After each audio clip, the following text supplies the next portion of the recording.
sadness mingled with pride. "You know," he said, "you would have made a great surgeon." Los Angeles, 1936. Chapter 1.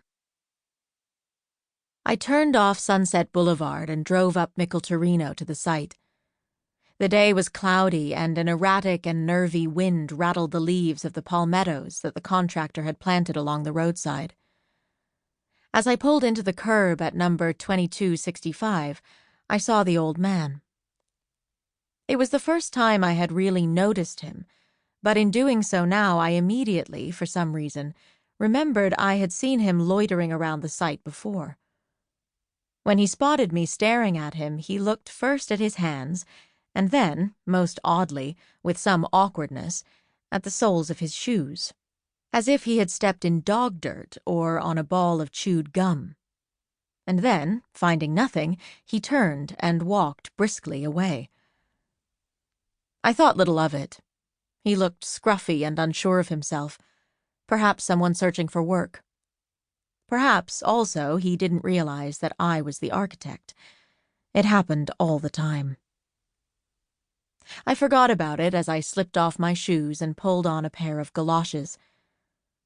The house was built on an incline, and last week's rain had left the exposed earth and clay around the house moist and slidey.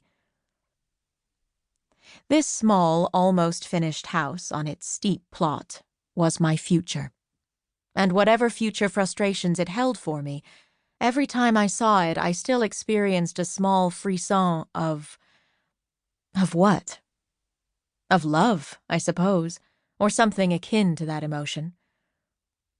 I had dreamed that house, had designed it, was overseeing the building of it, and, nailed to the fence post, was the ocular proof of this fact. My shingle.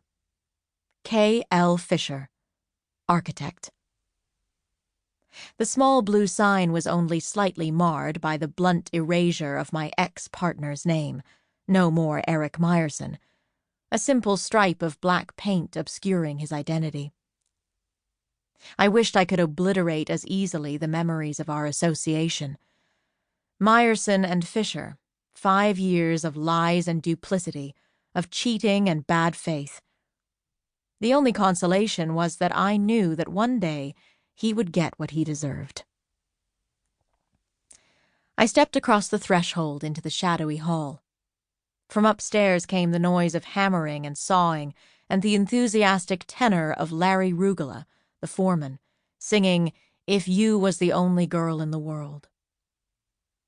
I walked slowly through the downstairs rooms. The house was small, its size dictated precisely by the shape of the site, and of 2 stories. The second floor consisting of 2 bedrooms, a bathroom, and a wide porch, which I rather fancifully called the wind landing. And the first of a large living room with dining room, kitchen, and patio garden.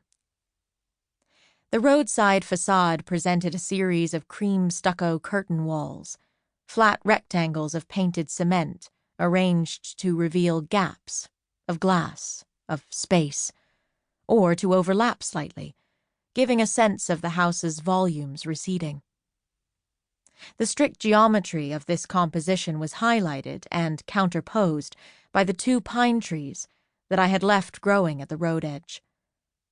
The juxtaposition of sinuous knotted pine trunk and flat, sun-washed cement with clear, hard shadows worked exceptionally well. The valley facade was pure international style. Sheer walls of glass with hard horizontals and odd vertical stucco panels. The gap formed by the wind landing looked as if an entire segment of the building had been removed, as if by a giant hand. But the integrity of its space remained, formed by the big oak beams of the trellis.